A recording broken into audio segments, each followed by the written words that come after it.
because that's what they've done in their brain. They've convinced themselves that doing X is equal to Y. And, in my brain, I'm like, no, you don't understand.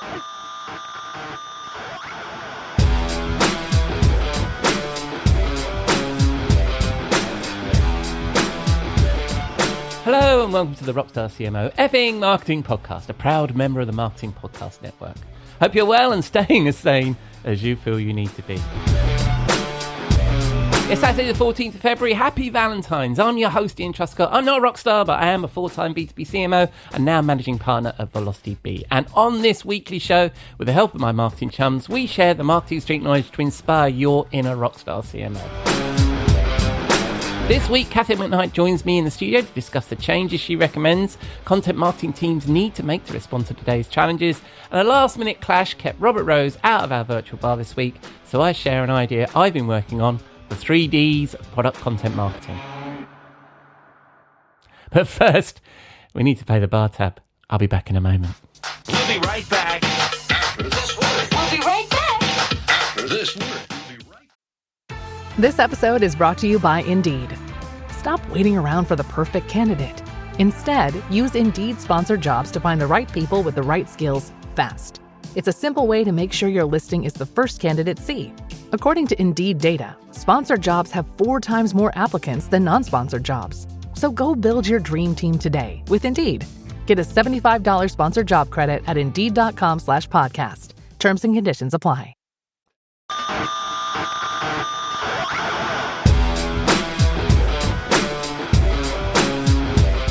Welcome back, Cathy, to Rockstar CMO FM. How are you?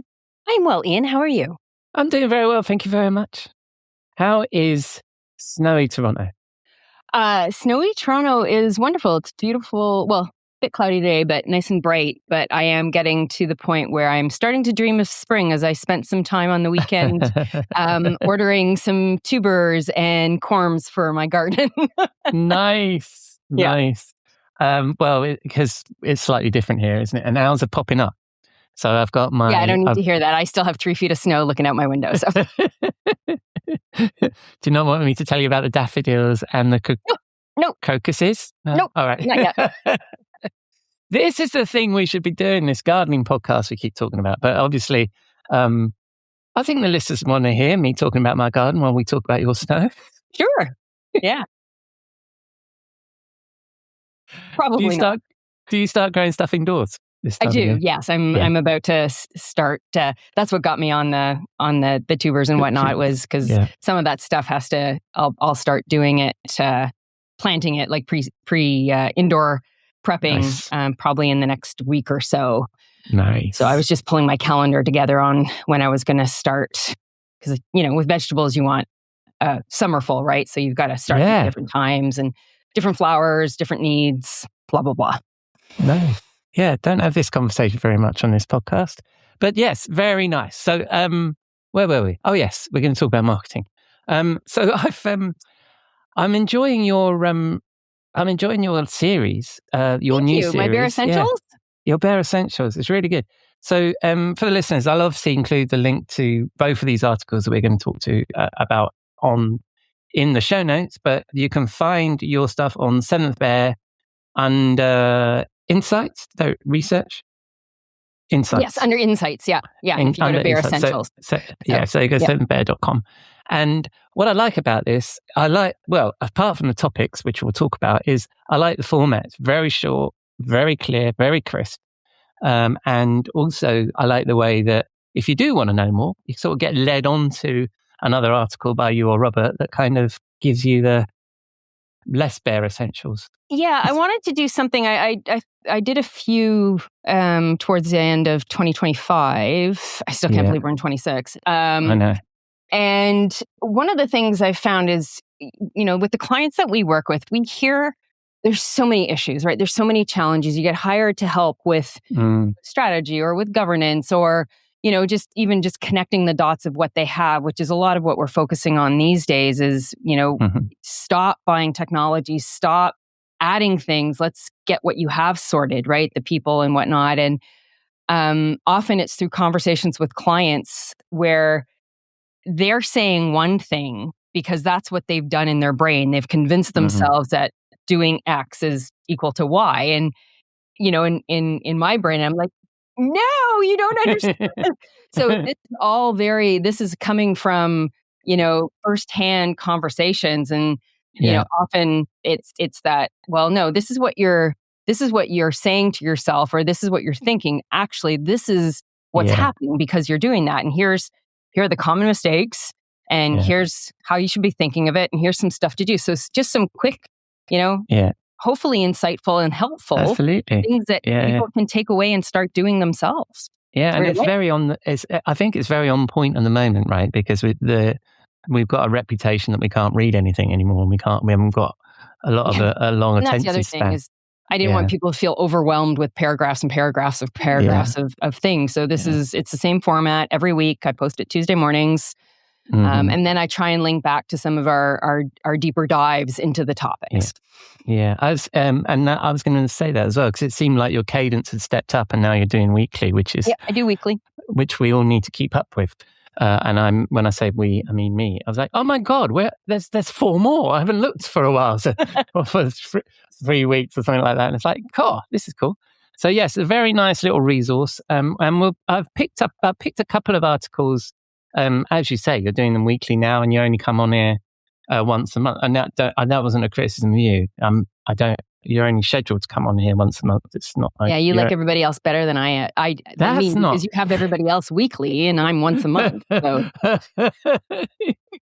fine, all good. You walked into that one, my friend. I know. I don't know where I go with that, but let's move on to the topic. Some of that statement is true, i.e., you are only on once a month, but it isn't preference like that. But anyway, I should get you in the bar with Robert. Maybe we can sort it out. All right. So I picked out 2 articles. That's where I was, wasn't it? The first one, I just love this one. So, and the other thing is that I wonder actually, Cathy, whether writing these short articles actually takes you longer than writing a long article, because they're incredibly crisp. But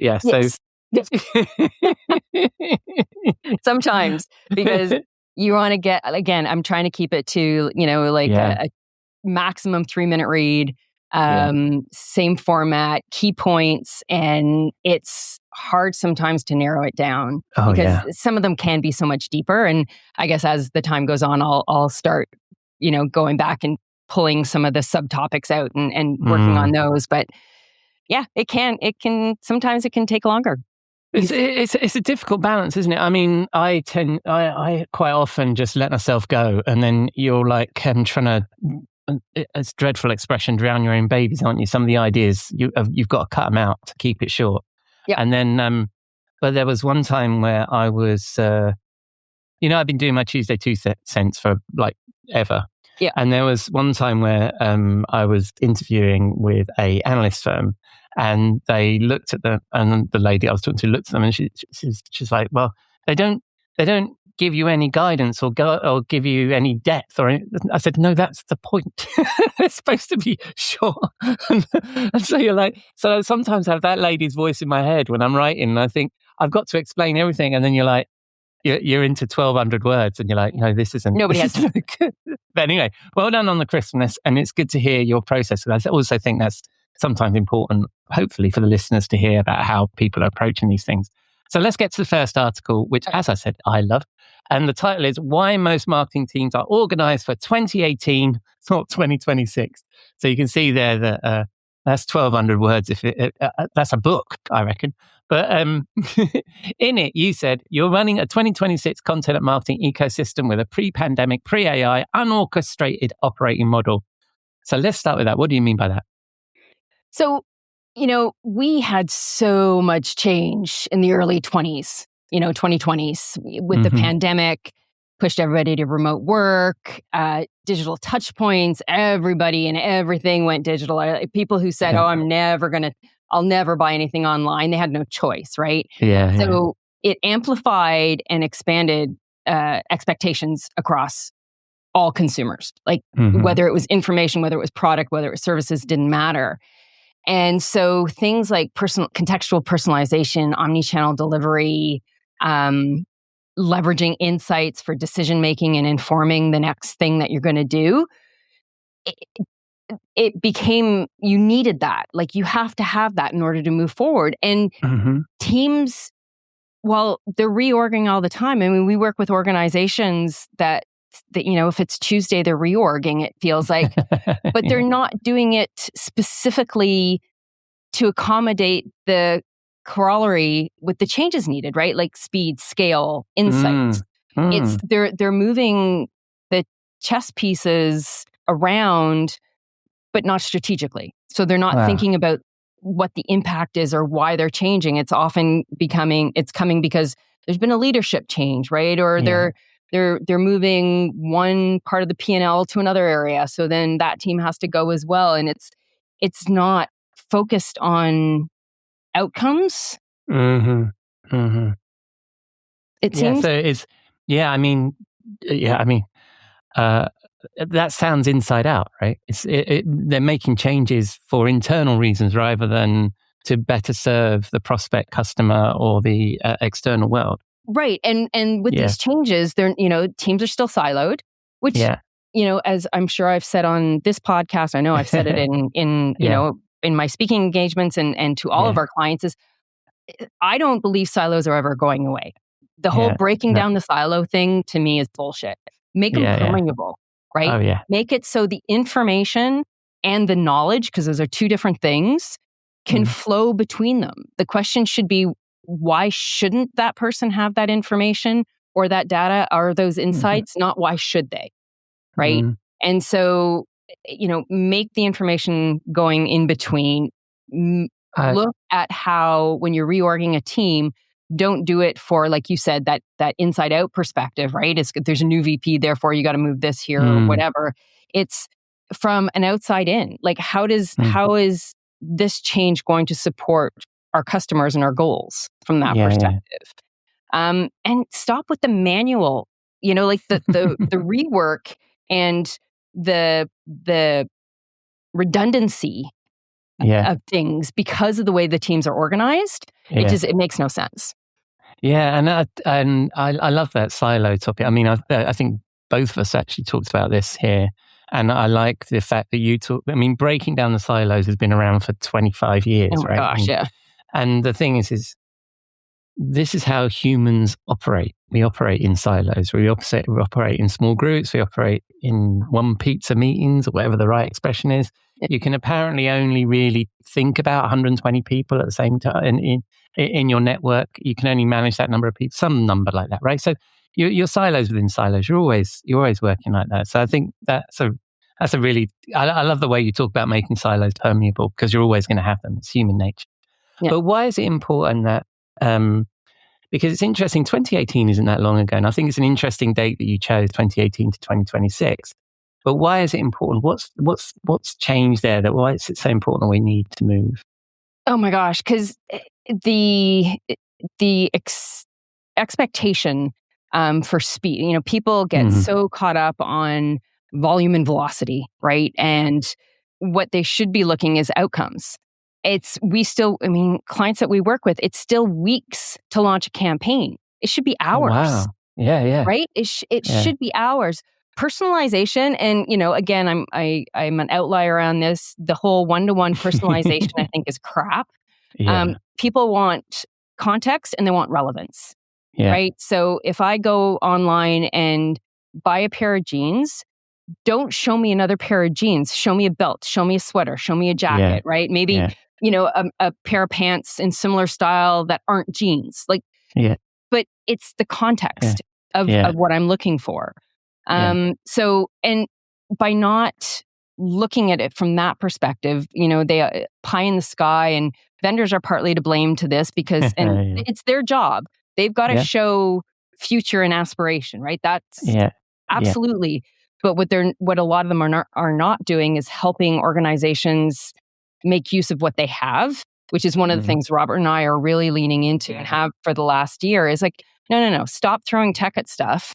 Let's look at what you have and how can you use it better. And all of this is showing up from an impact from a cost perspective, right? So higher acquisition costs, lower content ROI, you're wasting MarTech money because you've got all of this technology that you're not using or not using well. And teams are burning out.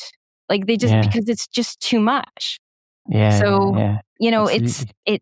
it's not just people. It's actually costing the organization money.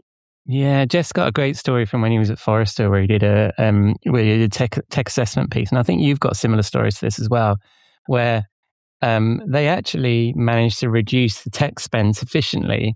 That money wasn't taken away from marketing. Marketing kept that money, and then they were able to spend it on campaigns. So you actually just make your budget way more productive, and therefore you perform better. So therefore management trusts you more. So therefore you get, it's a flywheel at that point, isn't it? Absolutely. So and it's so funny because so many people are blaming AI, saying it's complicated and they're looking at it like a panacea, right? Like that it's going to solve all the world's problems. Well, no, what it does is it shows your lack of structure. It shows your lack of governance, no metadata, that you haven't tied your systems together, and that your measurements are broken.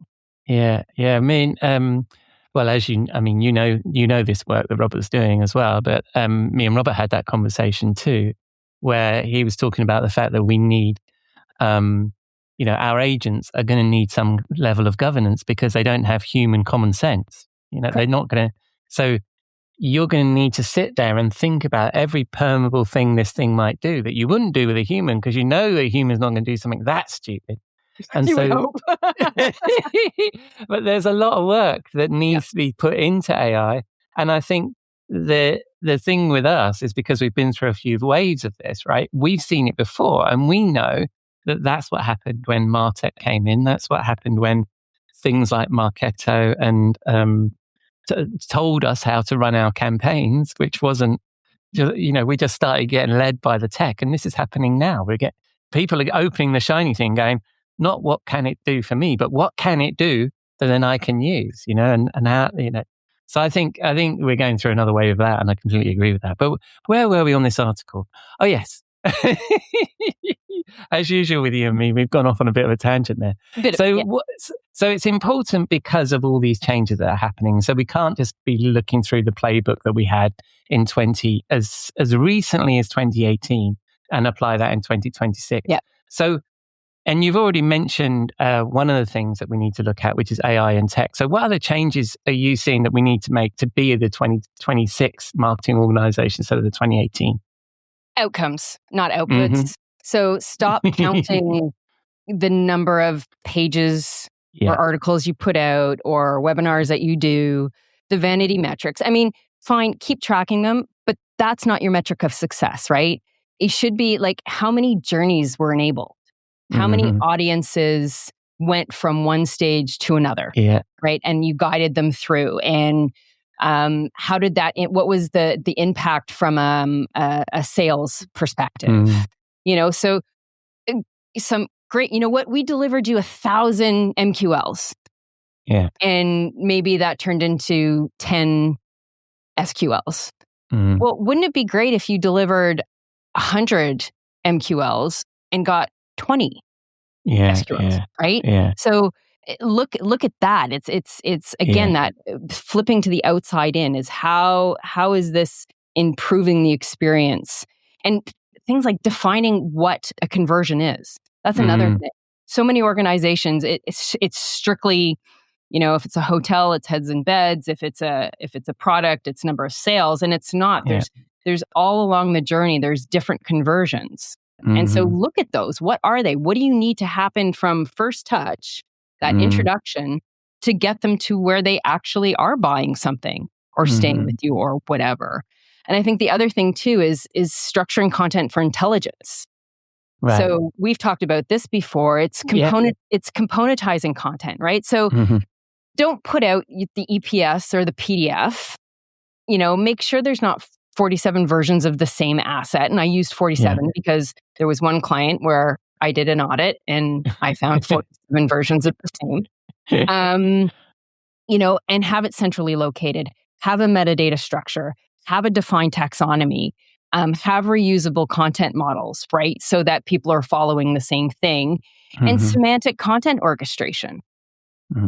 So it's not just, people taking pictures or screenshots of a PDF to reuse an image. Is enable that to not only be available for reuse, so higher ROI on the investment of creating the content, but also you're able then to get insights on the different pieces that went into the experience and see what's actually moving the needle.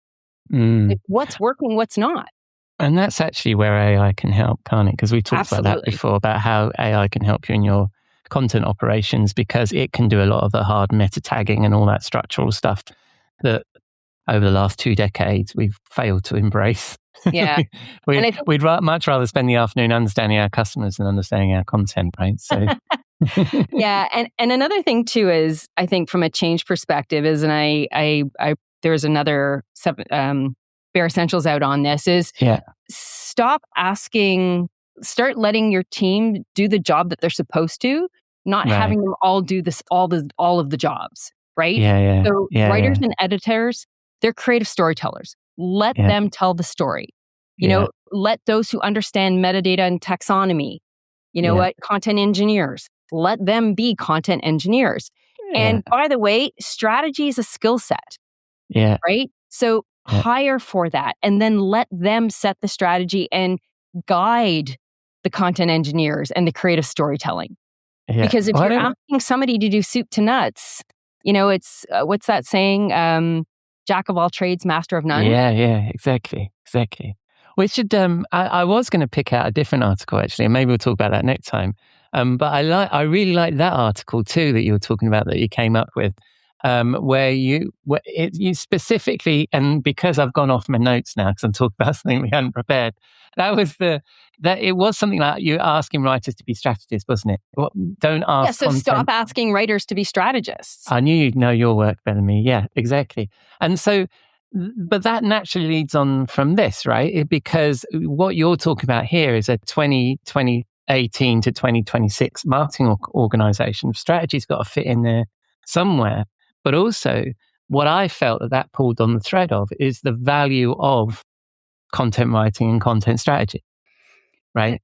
Creative professionals across the board, whether it is creative from the graphic design perspective, whether it's a photographer, whether it's a videographer, a writer, people who don't do that job often overlook it. They think, anybody can write something, anybody can take a picture, anybody, and it's not. It is a profession. It is a skill set that not everybody has, and even those who have the training, not everybody can do well, right? No, so the reason why it takes 2 days, say, to write a good email is because that's how long it takes. There's reflection. You've got to look at, tone and voice and brand and what's been said before and who the audience is and what's the consideration there. And so having in order for the creatives to lean into that and do their part of the contribution of the experience,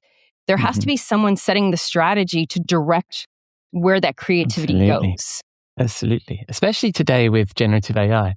And I think one of the good examples of this, I mean, we all know about AI slop and the content that it writes. And I actually think the generative AI can produce some very good work that you can work with as a writer. It's not the final thing, all that stuff. So we can talk about that in a sec. But one of the examples I think really brings this home, what you were just saying, is on LinkedIn, you'll see a really nicely crafted cartoon that obviously done by AI, but it's much better than the person who's writing this post could have produced themselves. And it's about a joke. And the joke isn't funny, or the point is rubbish. And so you've got this really nicely executed thing, but it's shit.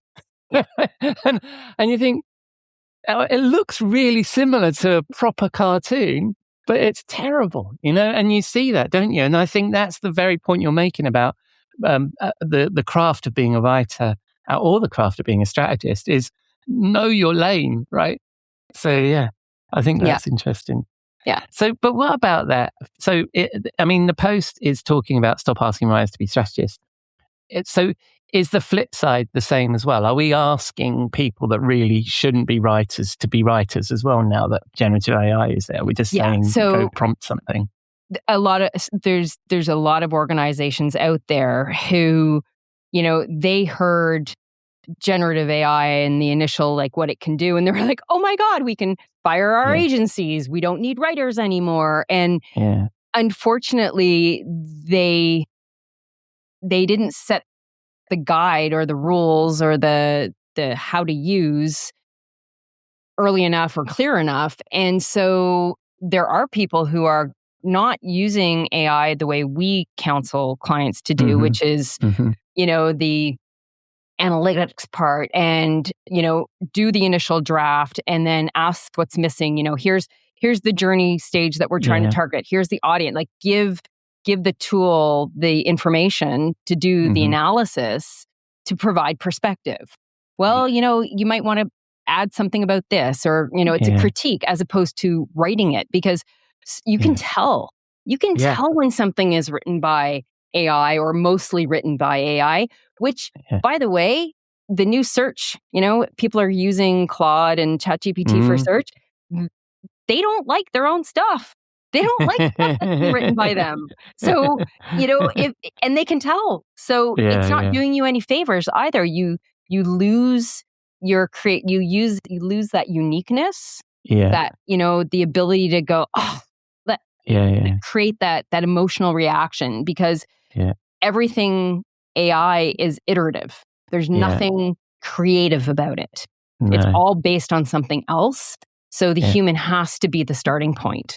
And there's many ways to use AI, like to make your work exemplary, because it points out holes and it validates, and you're like, oh, that's exactly what I was looking for, or that kind of thing. But if you're just using it to replace humans, it's cookie cutter. It sounds like everything else. Yeah, I had this. I had this conversation, and I think after your point about how often I have you on the podcast, I shouldn't refer to the other guests, because clearly there's an issue here that we need to resolve. No, there's no issue. It's all good. We'll do that offline. Robert, I asked Robert about his process, and in one of our conversations, and I think it's a similar experience that I'm having as well. Is I think actually, if you're doing it properly, it actually takes you longer if you're using generative AI than it would do otherwise. So because I think you're right, because what you do is you have an idea, you have a premise, or some crazy kooky metaphor that you want to make or whatever it is. And then you feed it in, and it then tells you what you're missing. Then you start researching what you're missing. Then it gives you a whole bunch of other rabbit holes that you go down and you explore. And then it's brilliant, but does take longer. It doesn't take shorter. And hopefully the content at the end, because you then apply the human to it, then you don't just publish it as it is a better piece of content, because it's better research, isn't it? It's more in it. So I mean, and some of the tools with AI in terms of, protecting your brand, so brand guarding, and scoring, yes it is, no it's not, alignment, and fantastic. Like there's some amazing tools out there. A/B testing and multivariate testing, what used to cost companies, tens even of thousands of dollars in weeks for an agency to do, you can do over the course of a day for, it's part of your license. Absolutely. And the other thing as well, phenomenal results. Yeah, I'm not immune from this, but it is easy to think of these things as kind of intelligent and kind of make them feel like people, whatever that long word is. But if you remember, they're incredibly good text analysis tools. So I use it often to compare two different websites or two different points of view, that kind of thing, or do that research you're talking about, and it's fantastic. So yes, and also at the moment, I think anybody who predicts where this is going is foolish, right? It's just, let's use the tools, remember their technology, keep the human in there, and off we go. All right, well, we sort of did two of your articles there, so hopefully that was good. And then normally we conclude with where to find Cathy on the road, but you were telling me that the event season hasn't really properly kicked off until March for you. Yeah, so I'm some client stuff right now, and then we'll start getting into Adobe Summit and Salesforce Connections and whatnot. So, but for now, I just get to enjoy the snow and order lots of seeds and plants for my aspirational garden that will eventually get uncovered from the snow. Well, that's splendid. All right. And then in a couple of weeks, I'll have you back on the show, Cathy. I look forward to it. Thanks very much. All right. See you soon.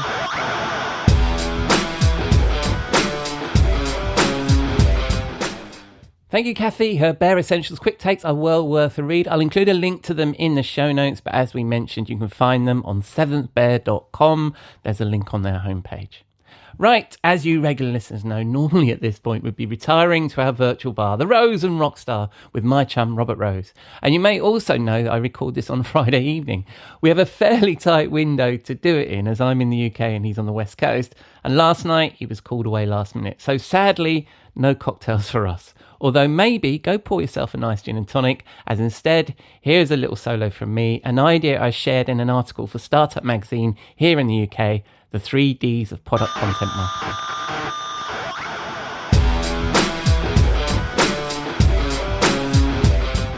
Most B2B tech websites are just brochures, and that's a problem because buyers don't wake up in the morning thinking, I really hope someone shows me a feature list today.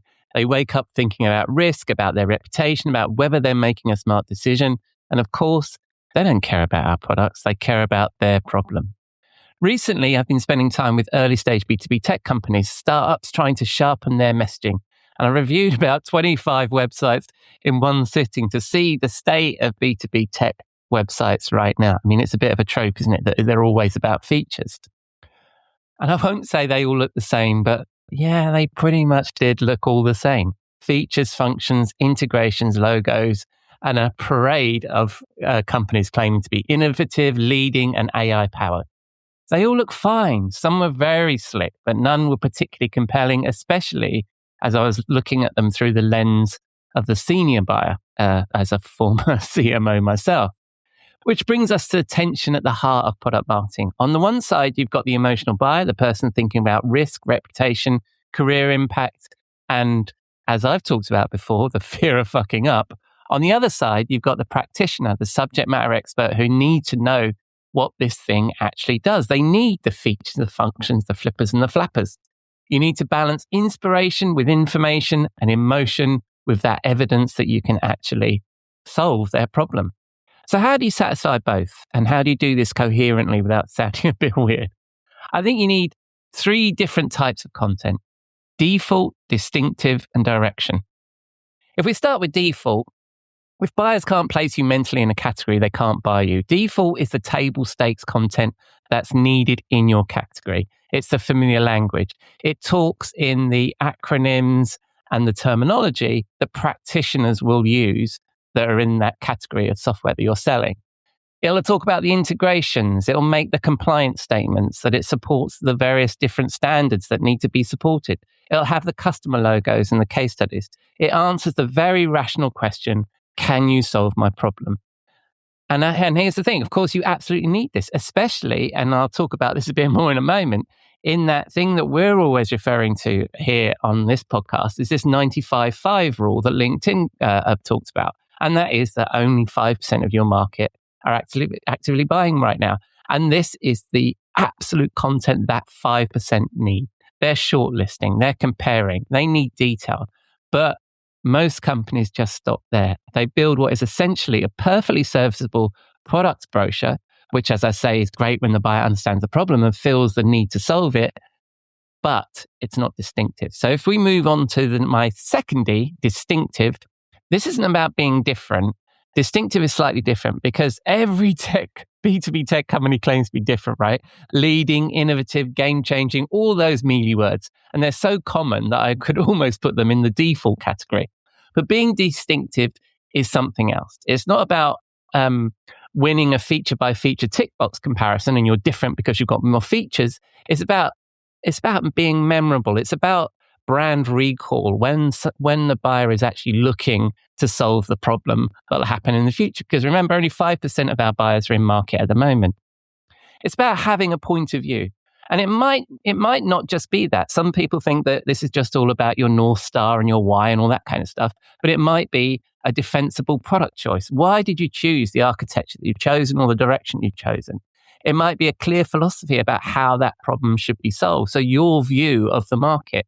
And it might be a landmark customer story that feels real and very specific. It might be that the origin story of your company is around a customer story, which could be very compelling. And that also talks about the origin story of why you built this thing in the first place, or your founder story, or one of those things. So this is the sort of thing that builds differentiation into your messaging. When everyone claims to be different, you need to find what makes you distinctive. And that's where trust begins to form.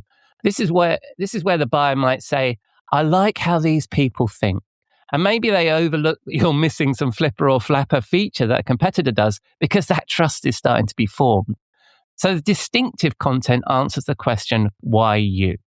Right, so I've done two of those. I've done default and distinctive. So default is, whether you can solve their problem, and distinctive is, why should I pick you to solve this problem? Next up is direction. Now, so here's where it gets interesting. You could argue that default plus distinctive is enough. You're credible, you're memorable, job done. This would lift you out of the B2B beige that I mentioned in last week's episode when I was chatting with Jeff.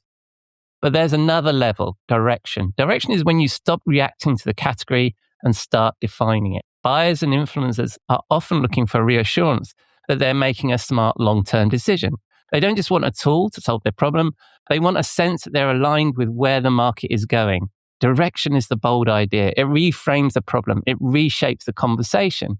It's what years ago when I was learning solution selling used to be called re-engineering the vision, as it challenges the way the category and this buyer currently thinks and moves people towards how you solve the problem, how you think about the problem. And of course, it won't be for everyone. And that's the point. You have to be something to someone, not everything to everyone. Direction usually takes a little bit of courage. It might be some original research into your market that you've done with a strong, well-argued point of view backed up by that data. It could be a framework that changes how buyers think about their role. Or maybe, if you're a Simon Sinek fan, your why. We call this thought leadership. But there is no shortage of thought in our feeds. Leadership is the rare part. Leadership involves taking a position, showing your work, accepting that not everyone will agree. Direction answers the question, why should I follow you or subscribe to your future content or keep you in top of mind for when I have this problem that I need to solve? And this is important. As I just mentioned, we've discussed many times on this podcast, the 95.5 research from the LinkedIn B2B Marketing Institute. Only 5% of your potential buyers are in market at any given time. Only 5%. And only 5% needs a default because they're evaluating, they're comparing, they want the detail. But the other 95%, they're not buying today. They need inspiration, a shift in perspective, a reason to recognize they have a problem, a reason to remember when the time comes that you're the folks that can help them with that problem. That's where distinctive and direction do their work. If all you produce is default, you're effectively only speaking to 5% of your future revenue and you're silent to the rest. So what should you do? Here's a simple exercise. Go and audit your website, your LinkedIn company page, your post, your marketing emails, anything you've got, any content you've got going outbound, and ask yourself, how much of this is default? How much of this is genuinely distinctive?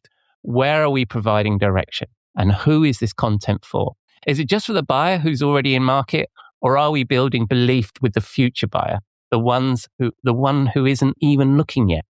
Because product marketing isn't just about explaining what your product does, as the buyer doesn't care. They care about their problem and themselves. And if you want to move beyond features and get that balance of content for different buyers' needs, you need default for credibility, distinctive for recall, and direction for belief.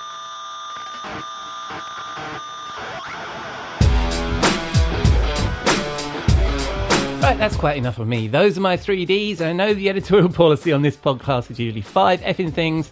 I'll be digging into these some more, so I'd love to know what you think. So that's a wrap on episode 309 of the Rockstar CMO Effing Marketing Podcast. Hope you're still enjoying this longer weekly show, and thank you for putting your dime into your podcasting jukebox, selecting our track and jiving along with us. I've been your host, Ian Truscott. You can find links to me and my chums and the articles we discussed in the show notes, along with the links to our blog, newsletter, and all of our previous episodes at rockstarcmo.com. Next week, I'll introduce you to another one of my chums, Lisa Bonanno, an experienced marketing leader, and discover her journey, what inspired her into marketing, and hopefully Robert will be back in the bar. In the meantime, I found this Steve Jobs quote that I thought you might like. It's more fun to be a pirate than join the Navy.